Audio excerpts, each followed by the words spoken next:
What's up, YouTube? It's Anthony from Meineke Cineminson.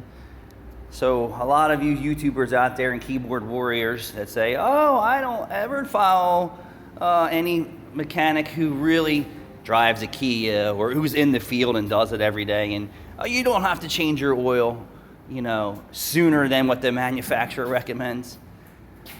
Yeah, you do. There's a couple guys, I'll say two, that I actually follow, and they follow me on YouTube. Ford Boss Me, another Ford Master Tech, another private guy who's really good too. Come on, back up.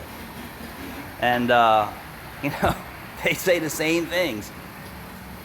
Don't follow the factory scheduled maintenance. Don't. Differentials, don't. Tranny fluids, don't.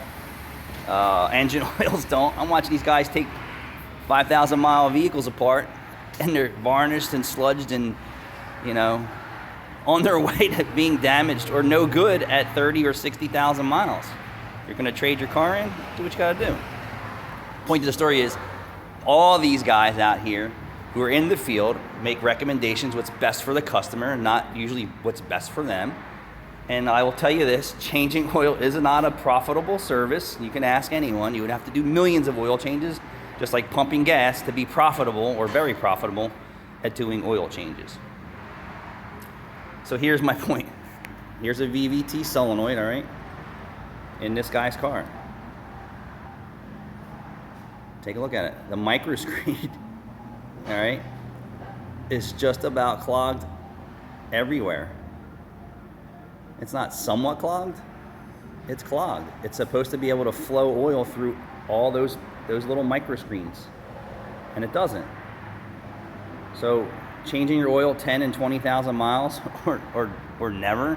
I don't believe any of you YouTubers out there that, YouTube followers or keyboard guys that bash, guys like me that want to make the best recommendations for their customers, not the worst recommendations. And guess what? That comes at a cost.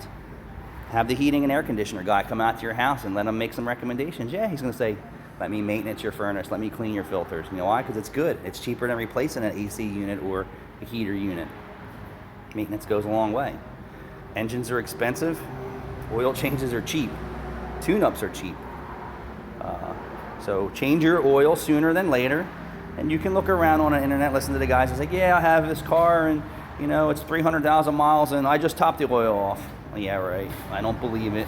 Watch some Master Techs tearing some new vehicles apart that the customers were following the maintenance schedules. And you know what? They're too long. So if it says 5,000 miles, that's what they're recommending. So what's real? My opinion is 3. I don't care what type of oil you use. You can go 5, depending on your conditions. But again, I'll stand behind the 3,000 mile rule on any type of oil. Except for diesels, you guys out there, I know, I get it, but I see these guys tearing apart brand new diesel trucks that have a lot of idle time on it, and guess what? The oil is pudding and the engine's ruined. So if it's a heavy use vehicle and it has a lot of idle time, throw 3,000 miles out the window. Now they need to go to hours. So what's the hours for a diesel oil change?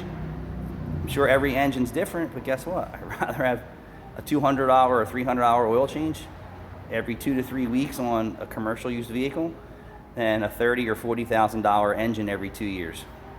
You decide. Thanks for watching.